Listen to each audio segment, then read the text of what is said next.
নমস্কার বন্ধুরা, আজকে করব বাটা মাছ। তো বাটা মাছগুলো আমি ভালো করে কেটে ধুয়ে নিয়ে এসে এবার মাছের মধ্যে হলুদ আর লবণ দিয়ে দিলাম, যে মাছগুলো ভালো করে মাখিয়ে নিলাম। এবার নিয়ে গ্যাসের উপর কড়াই বসিয়ে দিয়েছি, কড়াই গরম হয়ে গেছে, দিয়ে দিলাম সর্ষের তেল। এবার তেল গরম হয়ে গেছে, মাছগুলো আমি ভেজে নেব। মাছ এক পিসটা ভাজা হয়ে গেছে, এক পিসটা উল্টে দিলাম।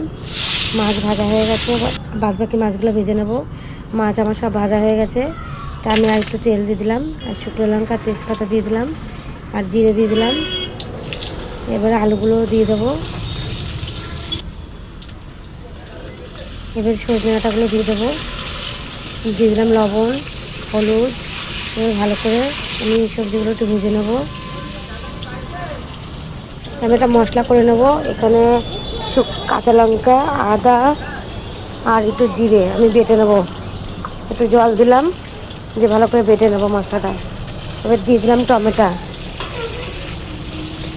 এই টমেটো আমি একটু ভালো করে নাড়াচাড়া দিয়ে নেবো। এবার যে মশলাটা বেটেছি সেই মশলাটা দিয়ে দিলাম, আদা, কাঁচা লঙ্কা, জিরে বাটা, আর দিয়ে দিলাম একটু লঙ্কার গুঁড়ো আর হলুদ গুঁড়ো দিয়ে দিলাম। দিয়ে এবার ভালো করে কষিয়ে নেবো।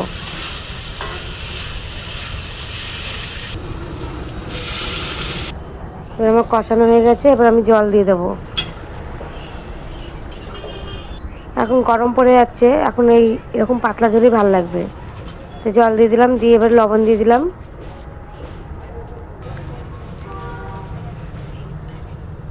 এবার ঝোল ফুটে গেছে, ভাজা মাছগুলো দিয়ে দেবো।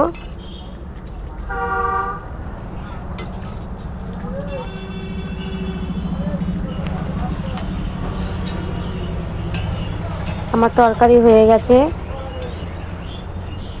তরকারি আমি নামিয়ে নেব। কেন এখন গরম পড়ে যাচ্ছে আস্তে আস্তে, এখন হালকা পাতলা ঝোলই ভালো লাগবে।